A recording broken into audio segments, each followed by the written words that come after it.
Hamas and other terror groups have fired more than 1,500 rockets at Israeli civilians in just 3 days, while Israel's Iron Dome anti-missile system has shot down more than 90% of those rockets. A number have hit Israeli communities like Ashkelon, Ashdod, and Petah Tikva, killing 7 Israelis, including a 6-year-old boy. Israel responding with hundreds of surgical strikes in Gaza to stop the deadly barrages. Many of Hamas's rockets are supplied by Iran, leading 44 Republican senators to call on President Biden to suspend its nuclear talks with the Islamic regime. President Biden spoke at length with Israeli Prime Minister Benjamin Netanyahu and affirmed Israel's right to defend itself. Israel is also seeing the worst Jewish-Arab violence in at least 20 years.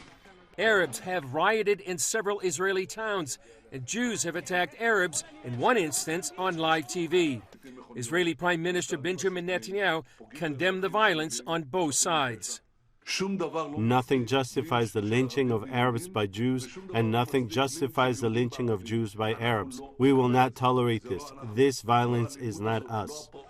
And as the world watches this escalation involving Israelis, Arabs, and Palestinians, more questions about what led to the outbreak.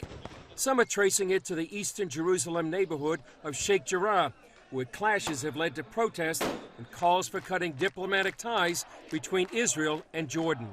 The seeds of the feud go back decades. In 1948, Jordan took control of eastern Jerusalem, including Sheikh Jarrah. Jews living here were expelled or even killed. Then Jordan and the United Nations gave the area to Arab families. Almost 20 years later, during the Six-Day War, Israel took the area back when it reunited Jerusalem. My father took the house from the Jordanian in 1956. There is agreement between Jordanian and UNRWA. Jordanian give the land, and the UNRWA built a 28 house for 28 refugee family. Now, after 65 years, 4 families with more than 70 people face eviction. Jewish Israelis plan to move in their place. But Israel argues the Jewish claim on the land goes back long before 1948. We have to know the history of this place. We call it Shimon HaTzadik.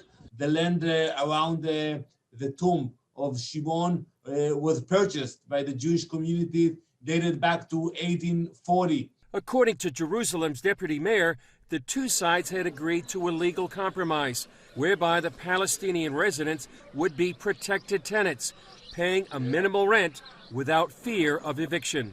Ultimately, we're talking about a property dispute. One of the parties who can prove ownership, and another party who are seen legally as squatters because they moved into this house after 1948. And now we have a property claim that, of course, has been conflagrated by everybody in the West. Hassan Nahum tells CBN News that the residents were then told to abandon the compromise. The Palestinian authorities sent their lawyers. The minute they were involved, the minute this became political, they had no interest in helping people stay in their homes. They wanted people to get kicked out publicly in order for Israel to get reprimanded by the entire world. David Cohen, member of a Jewish family in the neighborhood, has seen a difference among his Arab neighbors. I can tell you that in the last 2 weeks, suddenly everything changed. They see me and every person that looks Jewish as an enemy, as someone who's really dangerous. Cohen told CBN News of a conversation with one of his Arab friends. And he said, at this time we're photographed. They're paying attention to us and checking us. It's forbidden for me to have a good contact with you. Israel maintains it's working to calm the situation, such as delaying a Supreme Court hearing on the issue. It's also calling for international pressure on the Palestinian Authority to stop the incitement and publicly call for an end to Palestinian violence and terrorism. Chris Mitchell, CBN News, Sheikh Jarrah, Jerusalem.